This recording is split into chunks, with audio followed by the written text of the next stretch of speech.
সুদখোরও মসজিদে যায়, ঘুষখোরও মসজিদে যায়, বরং মসজিদের কাজ লাগলে হের আরো রড বেশি দেয়, সিমেন্টও বেশি দেয়, ঠিক না?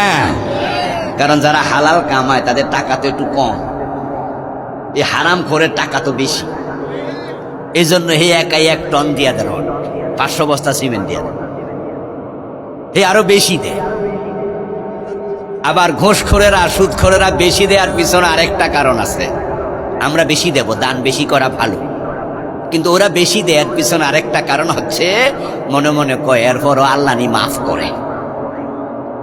হাসরের দিন আল্লাহ যদি ধরে যে সুদ খাইলি কেন, তাহলে আমি কমু যে আল্লাহ আমি একা খাই নাই, তোমার মসজিদেও দিছি।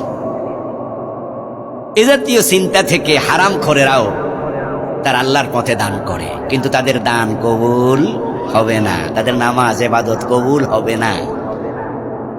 আমি আশ্চর্য হই যখন সুদখোরদেরকে জান্নাতের আশা করতে দেখি।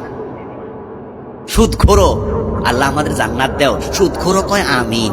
আমি কয় কি বেটা, জান্নাত কি এত সোজা? قال رسول الله صلى الله عليه وسلم من أكل درهم ربا وهو يعلم أنه أشد من 36 زينا। নবীজি বলেন, যে ব্যক্তি জেনে বুঝে 1 টাকা সুদ খায় তার আমল নামায় 36 বার জেনার গুনাহ লিখে দেয়া হবে।